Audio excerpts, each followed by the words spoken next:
today I'm actually taking the fuel tank down. The pump is fine, but it's unknown. I don't know what kind of pump's in it. And if you look at this cover is kind of worse for the wear. It just is like, I don't know, probably original, just beat up, cracked, where somebody's painted it and it's come off, they painted it again. It doesn't look good. So I've got a brand new tank cover protector coming for it. And I got a brand new 190 liter per hour Walbro fuel pump I'm gonna put in it. Now it'll be interesting to see once I get this thing out, what kind of pump was in it, because it seems to run fine, but when it gets low in fuel, like quarter tank or lower, the pump's really noisy and loud. And typically when a pump gets really noisy like that, it's very worn and you need to replace it. So because I've changed everything else in the fuel system, the injectors are new, the fuel filter's new, all the lines have been flush and clean. This is like one of the last things of the maintenance that I like to do to make sure this car is completely reliable. As you know, I changed all the spark, coil, TFI module, cap rotor, plugs, wires. Now I'm gonna change the fuel pump, and at the same time, I got a new rubber inlet right here that goes on the side to make sure it doesn't leak. So I'm gonna slap all this together real quick and we'll see what it looks like. All right, got it out. Just a quick way for you to do it. There's like a vacuum line right here, you need to pull it off. And there's two fuel connections, one directly to the filter and one right here. This one has this weird little plastic insert you need to push on each side with a screwdriver and pop it off and reuse it. And this one has got the pin that pushes down plastic, just push it out. Once you get that off, unplug your harness from right here, take off the two straps. I like to get them all the way out of the way. And what I do is I take a magnet and go right in here and pull the little pin out that holds the strap in so you can get them out of your way.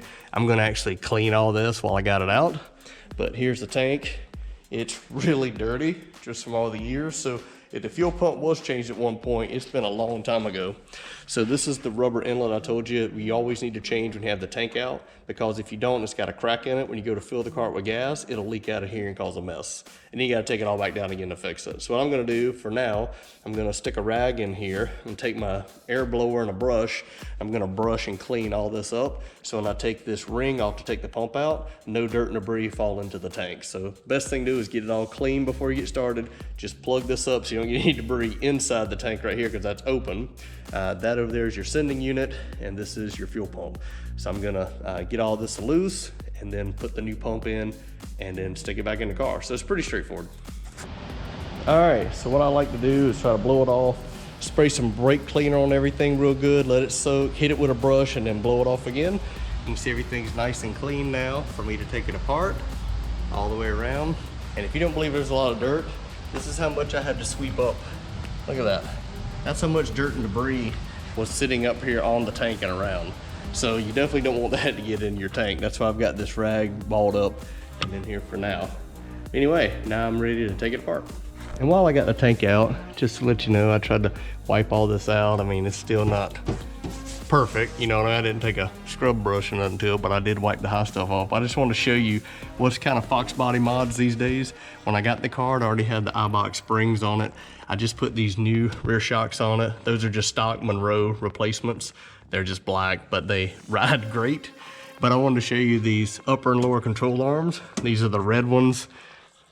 And you'll see these all over eBay and everything. They're like 150 bucks for the upper and lower pair, which is a great deal. These are the same ones I put on Gabriel Briley's car, the white Blur, and they work really well. Are they the best quality? No. Do they work? Absolutely. Are better than stock? Yes, because the stock ones, typically the bushings are all worn out. So I just wanted to show you some of the kind of common things for Fox bodies these days. But anyway, that's the upper and lower arms, iBox springs, and I'm getting ready to take this thing apart now. Okay, well, once you get the pump out, you take the 4 screws out of this bracket here, and that allows you to get the pump off. And you prise the sock off, and then this little metal ring, and you can get the pump out of the bracket. But surprisingly, this has been changed before, which I knew it had. This is a GSS 307 Walbro. This is actually a 255 liter per hour pump, which is surprising. That's pretty awesome. But what I want you to do is look on the inside if you can see the debris that's in here. That's debris that got caught by the screen, but passed through this sock. Now I want you to look at this sock. Look inside there. That is nasty. But that means whoever changed the pump probably kept the original sock from the factory, and that thing is ancient. So clearly I'm putting a new pump, a new sock on it. But 255, I mean, could it use it? Sure, if I'm doing a power rider or something. I think this car may have had something at one point. It had gauges on the pillar that were taken off when I got it. But I'm putting a 190 liter per hour because I ran a 190 for years and years. I was running basically high 6s in the 8, high 10s in the quarter with a 190 pump and stock fuel lines. So I feel like, and that was with 347 nitrous. I feel like 255 would be good, but I don't have a reason for it. I'm running all motor and bolt-ons, maybe later a built motor. But right now, 190 is what I'm putting in it, and a new sock. And you can see this line, how they had made it from the factory to fit in there. But anyway, that nice surprise. It's a 255, but I'm going back to a 190. All new stuff, so it'll be clean, and then we'll put it back together. All right, so I went ahead and put the new pump in, but here's the new pump. It's a GSS 242 G3. That's the 190 pump with the brand new sock, which you can see on here. Just gotta push it all the way up. The line, they give you a form fit line. I actually cut it, just shorten it up a little bit, tighten everything up. And I got my new rubber O-ring here. You slide up, that goes in here. And in the kit, they give you new clips to reattach these lines here if you need them. And now I'm about to drop it back in. But the way you want your pump is with the lines facing up like this, you want your sock to face ahead, just so it drops in. So I'm gonna stick this in real quick and then we'll get it back in the car. All right, so late model just delivered. There's my new tank cover. So I'll pick up the tank, literally sit it in there, and I'm gonna pop that rubber gasket out and put the new one in. And then we'll be ready to slide this back in. But you can see it turned out all nice and neat. Everything dropped in real nice. The new rubber O-ring, you gotta push down and turn it. And that's in tight, ready to go. All right, and show you the finished product. There you go. Brand new cover. Brand new rubber inlet gasket there. And brand new 190 liter per hour fuel pump. I know what you're thinking. Why go 190 when you had 255? Because 255 was old, starting to make noise when it got low in fuel. And honestly, 255 is overkill for a stock motor. So 190 is just fine, and it's gonna be in there for a long time. Hope you like this.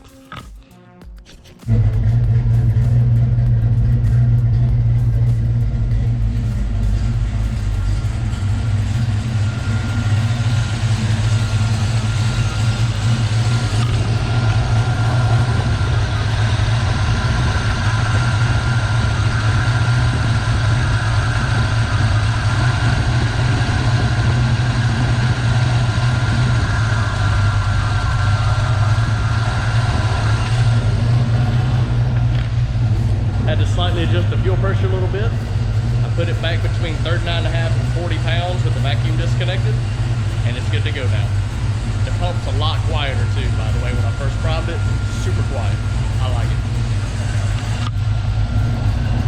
it. All right, the next project, you'll notice these are inner fender splash shields. There's a right and a left. Here's the left. They came in this big box from 5.0 Resto, or late model restoration, and I'm getting ready to put it in. This side actually has one. You can see it in there. It's just a little dirty. But this side, for whatever reason, did not have a splash shield. So all this stuff's in here is exposed. So I got a splash shield. The biggest thing, if you notice, there's my air filter right here. And if you drive it in the rain, it throws up water. You get water inside, and that will hydrolock the motor. No bueno. So, not really a interesting mod, but a mod nonetheless. Put the splash shield in, and that'll be done.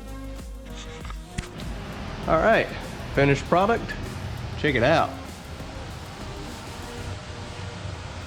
Inner liner. And it all fits pretty good. You gotta stretch it a little bit and get your nuts and everything just right for your screws to go through.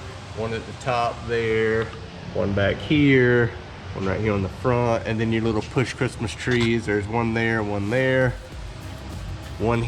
and one there, and one right there. And I put a little cable tie, drill a hole cable tie to keep that from hanging down. But overall, that is exactly what this car needed. Now I can drive it without fear of throwing water up into my air filter, causing a hydrolock problem. And the good news is, I've got an extra one here for the driver's side if one day I ever just want to change it to be, you know, newer looking. But this one's in here and it is functional. I can probably just scrub and clean it and make it look fine. But I do have an extra. These things are very difficult to find. The only place that has them is Late Model Restoration, and they are $190 for the pair. You can't even buy one. Used to find this stuff on Amazon for my 98 car. I found on Amazon for like 50 bucks for the pair. But for some reason, they don't make them for Vox bodies anymore. You can't find them. But the nice thing is my birthday's coming up. My wife bought me these for my birthday. So, hey, bonus, I'm restoring the car, making it nice, and my wife's chipping in. So I really appreciate that she got me something I can use. Till next time.